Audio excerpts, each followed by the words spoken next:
We have pretty much completed the keel of the ship.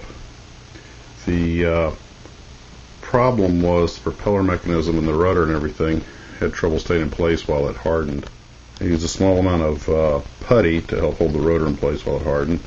The skeg, or the pylon with the propeller on it, was a little more difficult than it should have been. These don't have alignment holes. They have to be fit and glued in place.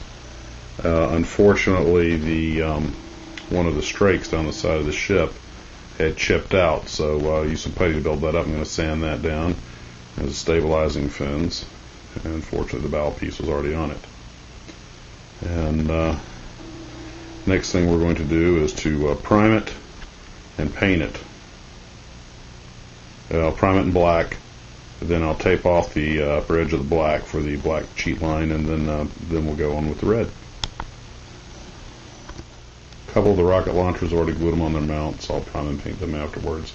I wanted to do that first to make sure that they had a good solid seal with resin on resin, and that the paint didn't interfere with the bond.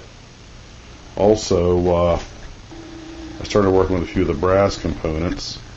This is the one of the radar masts. Now, it's hard to tell by looking at this, but there's actually a lot of curved brass on there. This was quite a little trick to cut out and shape. It's very three-dimensional.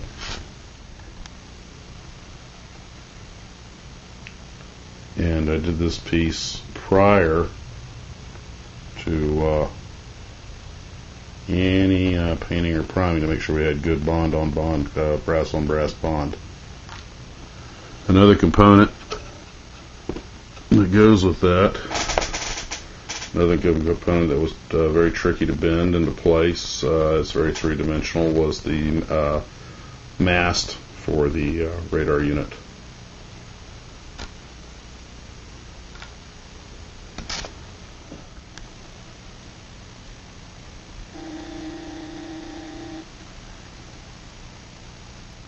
The rest of the brass components have been primed, and I'm going to cut out some of the antennas to start working on them. Bending this brass is very tricky.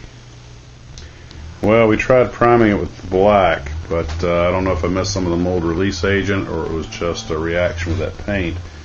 But we had several areas where the paint came right off when I gave a little brush down, a little wipe down. So I sanded everything off again, got it all smooth, got out the drips, and I'm going to hit it. This time I'm going to hit it with some primer over this. But now I know at least everything's cleaned off. Okay, now it's been reprimed and repainted black. Looks much better. And then I'm going to tape off just a lower stripe for the black cheat line that goes around, and then we'll hit it with a couple of coats of red after it hardens. Unforecast tragedy. The second coat of red paint had gone on when I accidentally dropped the hull. It turned over while I was setting it down, gashed the paint very badly all the way through the primer. So I had to strip it. We're going to start over again. I'm closing down shop for the night.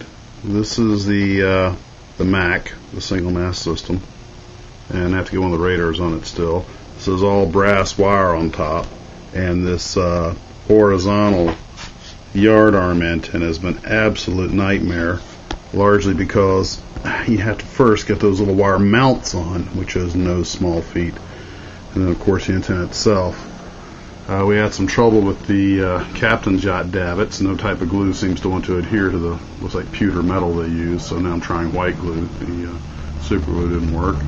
The rest of the components seem to be going on fairly nicely, and the recoat on the hull seems to be going well. Change of plans, the black cheat line will be going on the main ship, not on the removable bottom, because of that's the way the dimensions work out.